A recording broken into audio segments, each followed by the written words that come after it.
You're listening to the Daily Sales Tips podcast, and I'm your host, Scott Ingram. I ran across an article the other day that was talking about the difference between listening and hearing, and it reminded me of some thoughts I'd been meaning to share about the concept of happy ears.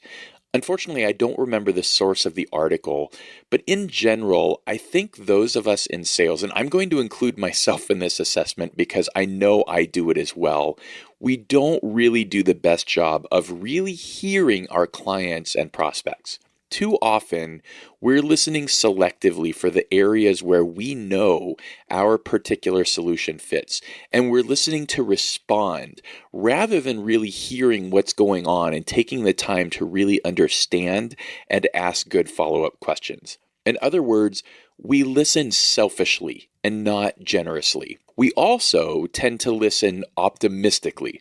Probably because you pretty much have to be an optimist to survive in sales for very long. There just aren't many pessimists. Now, there are a lot of really good salespeople who are paranoid, but that's different than pessimism. The problem with this optimistic listening is that we only hear the positive and often filter out the issues and challenges that are likely to trip us up as we get further into our deal cycle. We don't hear the things that we really need to hear and need to address. Instead, what we hear is those things that are well aligned and where we can start talking again about how great we are. I think there's something about being in the heat of the moment with some of this stuff too. You'll notice if you listen to other people's sales calls that it's easier to hear some of these gaps and issues.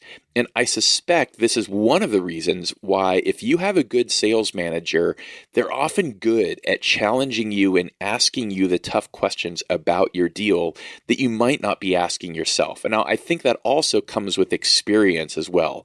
The longer you play this game, the more it slows down and the better you get at really starting to hear what's going on.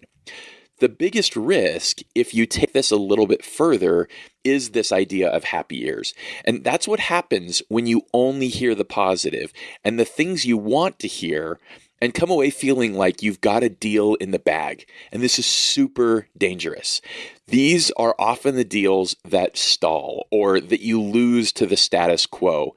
Having happy ears will mess up your forecast and your ability to properly set expectations and hamper your own ability to know where you have work to do and gaps to address.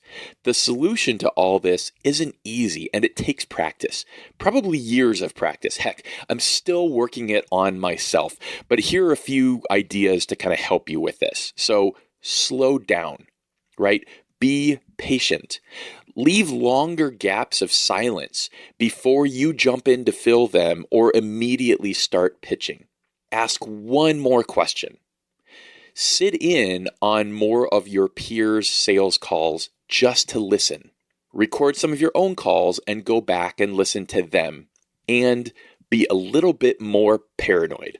What would you add? I'd love to hear your thoughts on this, especially from the sales managers who are listening who have effectively helped coach their reps through having happy ears.